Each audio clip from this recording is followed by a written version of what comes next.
Hello friends, ഇന്നത്തേത് ഒരു travel വ്ളോഗാണ് കേട്ടോ. ഞങ്ങൾ ഇന്നൊരു യാത്ര പോവാ. എങ്ങോട്ടാണെന്നല്ലേ? ദക്ഷിണകാശി എന്ന് കേട്ടിട്ടുണ്ടോ? അതെ, ദക്ഷിണകാശി എന്നറിയപ്പെടുന്ന കണ്ണൂരിലുള്ള അക്കരെ കൊട്ടിയൂർ മഹാശിവക്ഷേത്രത്തേക്കാണ്. അവിടെ ഒന്ന് പോയി കാണണമെന്ന് കുറേ നാളത്തെ ആഗ്രഹമായിരുന്നു. അതെന്തായാലും ഇപ്രാവശ്യത്തെ വൈശോഖോത്സവം കാരണം നടന്നു. ഈ ജൂൺ 13 വരെയുള്ള അവിടെ സ്ത്രീകൾക്ക് പ്രവേശനമുള്ളൂ കേട്ടോ. അവിടുത്തെ പരിചയപ്പെട്ട ഒരു ചേച്ചി പറഞ്ഞതാണ്, എല്ലാവരും പെട്ടെന്ന് തന്നെ പോയിക്കോളൂ. തലേ ദിവസം നല്ല ടെൻഷൻ ഉണ്ടായിരുന്നു, ഇനിയിപ്പോൾ പോക്ക് ക്യാൻസൽ ചെയ്യേണ്ടി വരുമോ. വേറൊന്നും കൊണ്ടല്ല, തലേ ദിവസം പിടുത്തം മുട്ട മഴയായിരുന്നു. എന്തായാലും അതൊന്നും ഉണ്ടായിരുന്നില്ല. അടുത്ത ദിവസം നോക്കുമ്പോഴത്തേക്കും മഴ പെയ്തൊരു ലക്ഷണം തന്നെ കാണിച്ചിട്ടുണ്ടായിരുന്നില്ല. ഞാനും ഹസ്ബൻഡും പിന്നെ ഞങ്ങളുടെ സ്വന്തം മാഷങ്ങളും ടീച്ചർ ആൻറ്റിയും കൂടിയാണ് കേട്ടോ അങ്ങോട്ട് പോയത്. ഇതാണ് മാഷങ്ങൾ. സതീഷ് ചന്ദ്രൻ മഞ്ചേരി NSS സ്കൂളിൽ റിട്ടയർഡ് ഇംഗ്ലീഷ് അധ്യാപകനാണ്. മുന്നിലിരുന്ന് സംസാരിക്കുന്നത് ടീച്ചർ ആൻറ്റിയാണ്. ഗീത എന്നാണ് കേട്ടോ പേര്. Perinthalmanna government high school retired Hindi അധ്യാപികയായിരുന്നു. പോകുന്ന വഴിക്ക് ചെറുതായിട്ട് ചാറ്റൽ മഴ ഉണ്ടെങ്കിലും മഴ കാര്യമായിട്ട് ബാധിച്ചില്ല എന്നൊന്നും പറയാൻ പറ്റില്ല. എന്നാലും കുഴപ്പമുണ്ടായിരുന്നില്ല.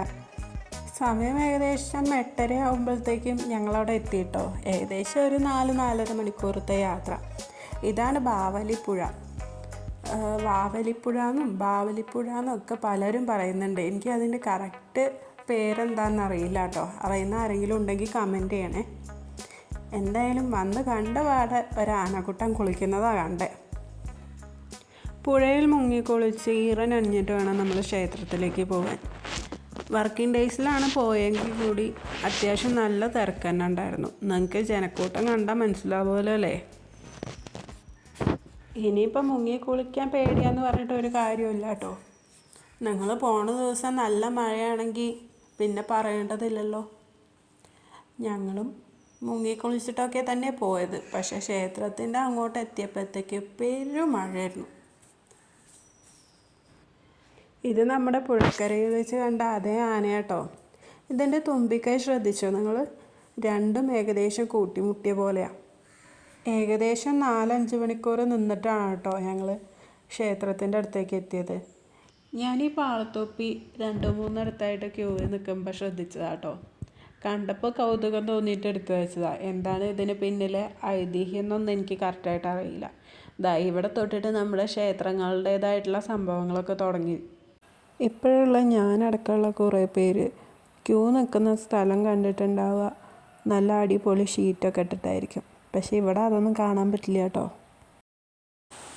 വഴിപാട് കൗണ്ടർ ഒഴികെ ബാക്കി എല്ലാതും ഓലമേഞ്ഞതാണ്. അന്നദാനത്തിൻ്റെ സ്ഥലവും ക്യൂ നിൽക്കുന്നിടവും ഒക്കെ ദേവസ്വം ഓഫീസ് അടക്കം എല്ലാം ഓലമേഞ്ഞതാണ്. ക്ഷേത്രത്തിൻ്റെ അടുത്തെത്തിയപ്പോഴത്തേക്കും അത്യാവശ്യം നല്ല പോലെ മഴ പെയ്തിട്ടുണ്ടായിരുന്നു. അപ്പോൾ ഇതാണ് കേട്ടോ നമ്മൾ കാണാൻ കാത്തിരുന്ന കൊട്ടിയൂർ ക്ഷേത്രം. അടുത്ത വീഡിയോ ഇതിൻ്റെ പാർട്ട് 2 ആണ് കേട്ടോ. എല്ലാവരും മറക്കാതെ കാണണേ. കൂടാതെ ഈ വീഡിയോ ഇഷ്ടപ്പെട്ടിട്ടുണ്ടെങ്കിൽ ലൈക്ക്, ഷെയർ ആൻഡ് സബ്സ്ക്രൈബ്.